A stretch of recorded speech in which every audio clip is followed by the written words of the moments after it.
La Reine 4, elle est éco-design parce qu'elle utilise une matière composée de polyester recyclé. Et en plus, on utilise une process de teinture qui n'utilise pas d'eau et de produits chimiques. On a voulu rendre cette veste recyclable et on est parti sur la piste de choisir un composant constitué de monomatière, une seule matière, donc 100% polyester. Le composant, il n'est pas complètement imperméable. Et donc, on a dû trouver des solutions pour compenser à cette perte d'imperméabilité. D'habitude, sur un produit imperméable, on utilise donc des bandes à étancher pour que les coutures ne prennent pas l'eau. Et là, on ne pouvait pas utiliser de bandes à étancher.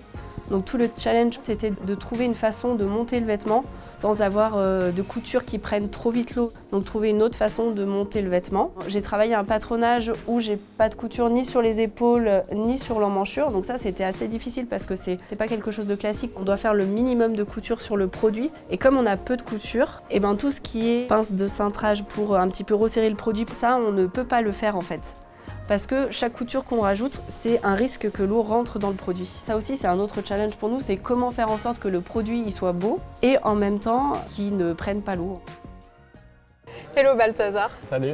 Est-ce que tu peux nous expliquer quel est ton métier? Donc, je suis responsable du recyclage des produits en fin de vie. Donc l'idée, c'est bien de former les équipes sur la conception recyclable, de diffuser les bonnes pratiques pour concevoir un produit recyclable, mais aussi d'identifier les filières de recyclage, nos partenaires, et les diffuser en interne. Et alors, si on reprend la base de la base, le recyclage, c'est quoi vraiment? Donc le recyclage, c'est en général ramollir ou transformer une matière pour utiliser les propriétés de la matière pour en refaire un objet. Donc c'est simplement de la transformation d'une matière vers un nouvel usage.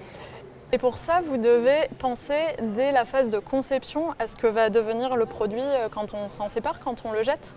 Tout à fait, parce que le recyclage, c'est bien plusieurs étapes, de la collecte, au tri, au broyage, etc.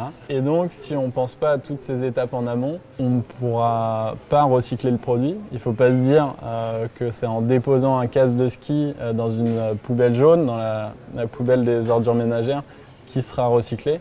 C'est bien des process industriels différents, les machines sont différentes. Donc c'est important d'anticiper toutes ces étapes pour concevoir des produits qui soient adaptés au recyclage et vraiment penser à chacune des étapes du recyclage en amont. Donc il faut essayer de concevoir, si je comprends bien, tu me diras si c'est faux ou pas, vraiment en mélangeant le moins possible les matières.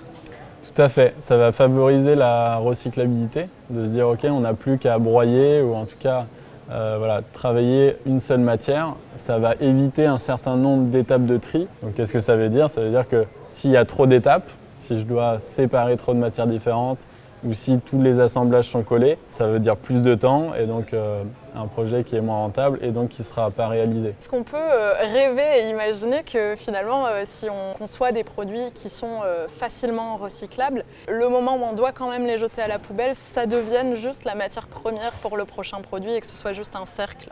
C'est bien l'objectif, c'est bien de réintégrer nos produits en fin de vie dans des nouveaux produits.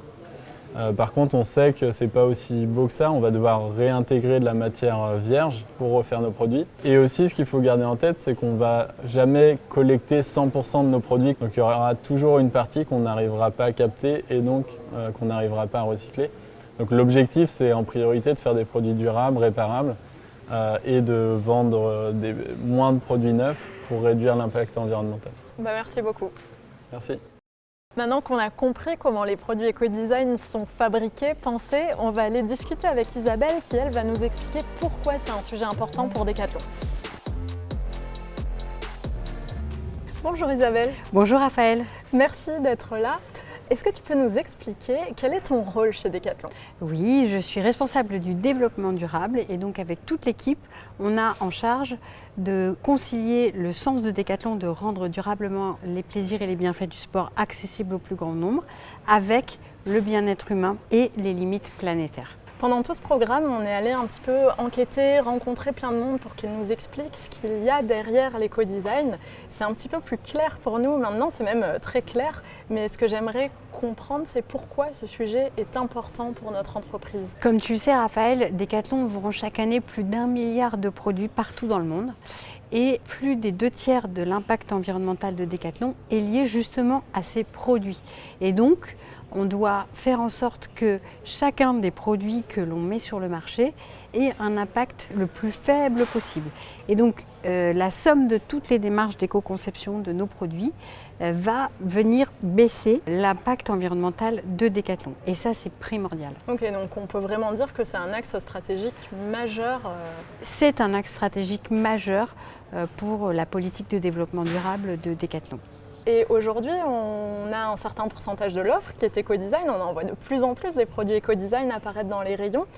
Mais tous ne le sont pas. Quels sont vraiment nos objectifs? En 2021, 10% du chiffre d'affaires a été réalisé grâce à des produits qui avaient bénéficié d'une démarche d'éco-conception. L'objectif, c'est d'aller jusqu'à 100% en 2026. Il y a beaucoup de chemin à parcourir pour y arriver et on va passer par une étape où on priorise l'éco-conception des produits 20-80 qui sont les produits les plus vendus. Donc finalement, ce que je comprends, c'est que c'est vraiment un sujet de transformation pour notre entreprise et que l'éco-conception d'aujourd'hui, c'est la conception de demain. Complètement. Je pense que on a cette chance chez Decathlon de concevoir nos produits depuis de longues années et ça nous permet d'avoir accès à la composition avec les matières, avec les différents process de fabrication. Et aujourd'hui, on a cette chance de pouvoir travailler sur ces thématiques-là pour intégrer la dimension environnementale. Et donc, évidemment, la conception demain sera parfaitement égale à l'éco-conception. Il n'y aura plus aucune conception de produit sans prendre en considération les aspects environnementaux. Merci Isabelle. De rien, Raphaël, avec plaisir.